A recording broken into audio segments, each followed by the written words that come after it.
के सभी दर्शकों को एक बार पुनः नमस्कार, जय श्री कृष्णा, प्रणाम। आज का यह वीडियो का जो संदर्भ है वो है द्वादशेश और अष्टमेश की युति। द्वादश स्थान से किन विषयों का विचार किया जाता है, अष्टम स्थान से किन विषयों का विचार किया जाता है। दोनों हानि भाव है, दोनों ही एक विशेष मुद्दा रखते हैं, इसलिए पूरा वीडियो पूरे ध्यान पूर्वक पेशेंस के साथ जरूर से जरूर देखिएगा। अक्सर एक प्रश्न आता है जन्म कुंडली में कि मनुष्य की हानि हो गई और क्यों हुई, उस हानि के लिए कौन सा ग्रह जिम्मेदार है, कौन सा जिम्मेदार है वो घर। तो इस लिए यह वीडियो आपको अत्यंत सावधानी पूर्वक देखना चाहिए। हालांकि हम विषय और भी समझाएंगे। आप यदि पहली बार आए हैं चैनल पे तो चैनल को सब्सक्राइब कर लीजिएगा और लाइक बटन, शेयर बटन दबा दीजिएगा ताकि आपको लगातार ऐसे नोटिफिकेशंस मिलते रहे। जन्म कुंडली में द्वादश स्थान क्या है और अष्टम स्थान क्या है। यूं तो जन्म कुंडली का हर एक घर अपना एक महत्वपूर्ण योगदान रखता है, लेकिन आज का जो ये विषय प्रसंग है उसके हिसाब से उसका संदर्भ लेना है। 12वां घर क्या है। अक्सर एक प्रश्न होता है लोगों का कि दूसरे विवाह के बारे में कहां से विचार करना चाहिए। तो सच बताऊं, यही वो घर है दूसरे विवाह के बारे में बताता है। 12वां घर यही वो घर है जो आपके हानि का कारण बताता है, वो चाहे शारीरिक हो, मानसिक हो, आर्थिक हो, ये हानि बताता है। यही घर आपका बंदी, कैद खाना, जेल खाना इत्यादि के बारे में बताता है। आपका धन किस मद में, किस हक में खर्च हुआ है, वो यही घर बताता है। यही घर है जो आपकी जन्म कुंडली में मामी के रिश्तों को बताता है, क्योंकि छठा घर छोटे मामा का है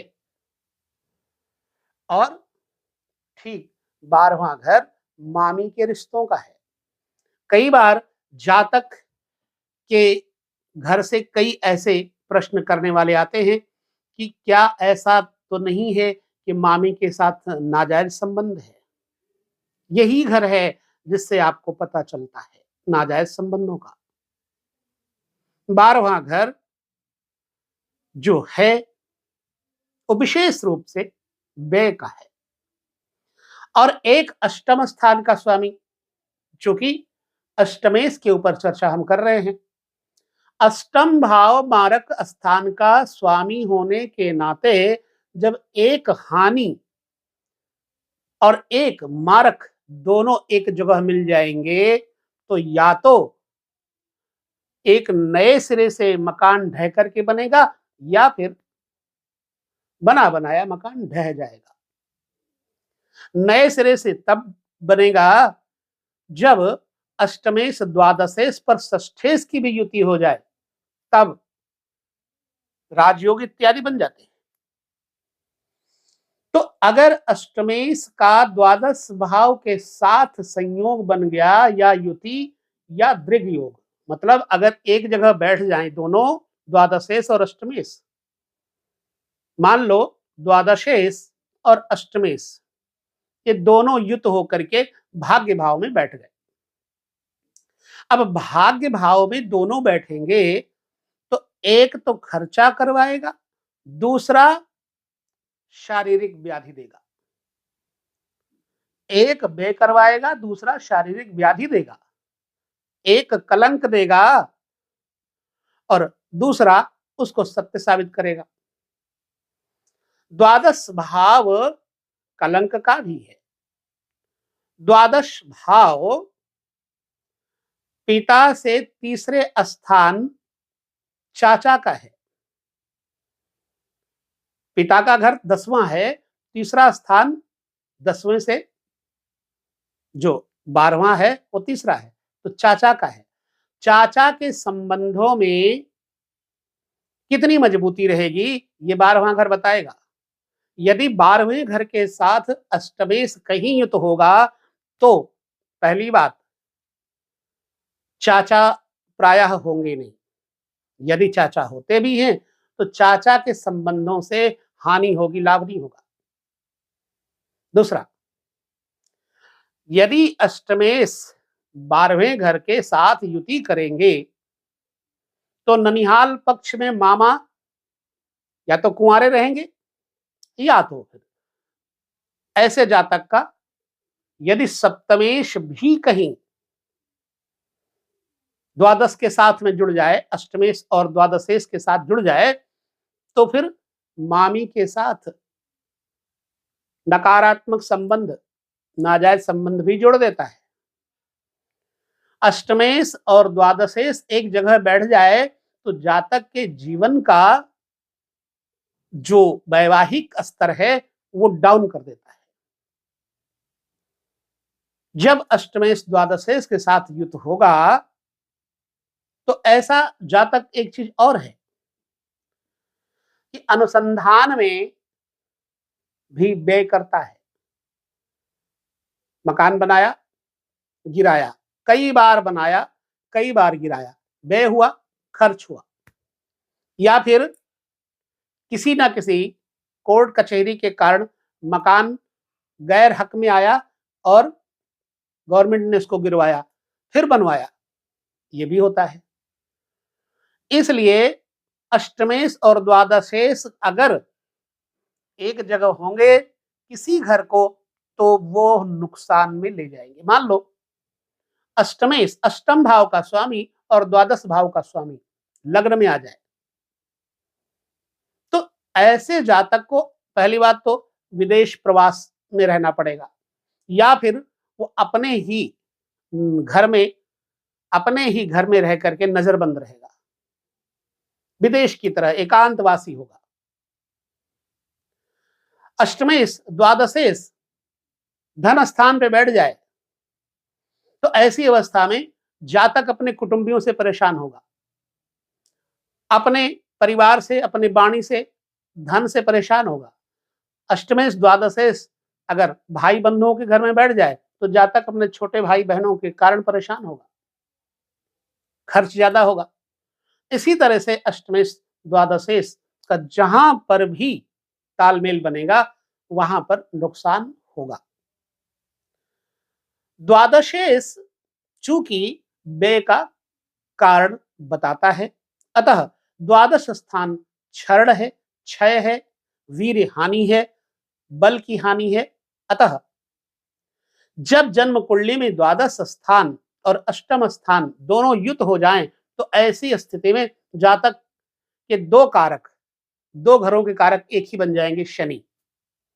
ऐसी अवस्था में जातक को कभी कभी पंगु की तरह रहना पड़ता है, लूले लंगड़े की तरह रहना पड़ता है, मौन होकर रहने पड़ता है। हाथ में पैसा नहीं रहेगा या पैसा हुआ तो वो नाजायज खर्च कर देता है, ऐश प्रस्ती में खर्च कर देता है। अष्टमेश द्वादश में जाए तो स्त्रियों को क्या विचार करना चाहिए? दूसरी सौत के बारे में 12वां घर देखा जाता है। प्रायः जातक को अपने जीवन में अपने जीवन साथी का दूसरा प्रेमी अगर ढूंढना है तो 12वां घर है। तो जब सप्तम का द्वितीय का स्वामी 12वें घर में बैठेगा तो जातक का चरित्र संदेहास्पद हो जाता है 12वें घर में जाने पर। इसका तात्पर्य यह होता है कि जातक किसी ना किसी, जातक हो या जातिका, किसी ना किसी अन्य वर्ग के साथ, पुरुष या स्त्री के साथ अवश्य में जुड़ जाता है और ऐसी अवस्था में वह कुमार अवस्था में ही पर पुरुष या पर स्त्री से जोड़ता है। अष्टमेश द्वादशेश एक जगह होने पर वीर का क्षरण कई बार ऐसे रोग भी देता है जो कि आंतरिक रोग हो जाते हैं। तो अष्टमेश और द्वादशेश की युति का प्रतिफल ये होता है कि एक से अनेक विवाह भी देखने को आते हैं। अष्टमेश द्वादशेश की युति का फल ये होता है कि कई तरह के जीवन में हानि उठानी पड़ती है।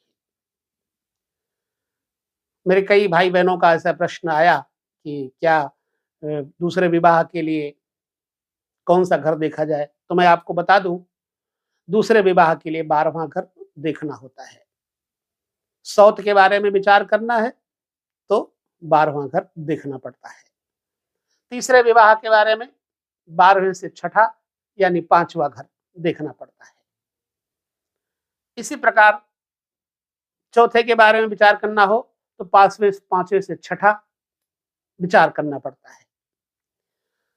तो अब हम ये यहाँ पर इस वीडियो का जो संदर्भ है, अष्टमेश का 12 घरों में क्या प्रतिफल होगा, उसको विराम की तरफ ले जाते हैं और ये जरूर कहेंगे, यदि आपके दोनों कारक अष्टमेश और द्वादशेश दोनों कारक सही हैं, दोनों के कारक शनि होते हैं, अगर दोनों के कारक शनि अच्छे हैं तो आपको चरित्र के अलावा किसी भी प्रकार से सावधान रहने की कोई जरूरत नहीं होती। यदि आपके शनिदेव बढ़िया हैं, कारक अच्छे हैं, बल पर बैठे हैं, तो अष्टमेश और द्वादशेश एक जगह होकर के भी आपका कोई नुकसान नहीं कर पाएंगे। लेकिन यदि शनि की कंडीशन अच्छी नहीं है तो आपको जेल की हवा, आपको कलंक की हवा, आपको चरित्र की हवा, आपको दूसरे विवाह की हवा जरूर खानी पड़ सकती है। इसलिए यदि एक ही चीज को दुरुस्त कर लिया जाए तो अच्छा है। द्वादशेश और अष्टमेश कारक को मजबूत करना है तो ऐसी अवस्था में जन्म कुंडली के अंतर्गत शनि चालीसा का पाठ करते रहें। पीपल के वृक्ष की सेवा प्रत्येक शनिवार सरसों के तेल में थोड़े तिल डाल करके दीपक जलाएं और पीपल वृक्ष को स्नान कराएं प्रत्येक शनिवार। घोड़े की नाल का छल्ला या नाव की कील का छल्ला बड़ी उंगली में पहन लें, लौह तत्व मजबूत होगा, घुटने मजबूत होंगे, पैर मजबूत होंगे, चरित्र मजबूत होगा।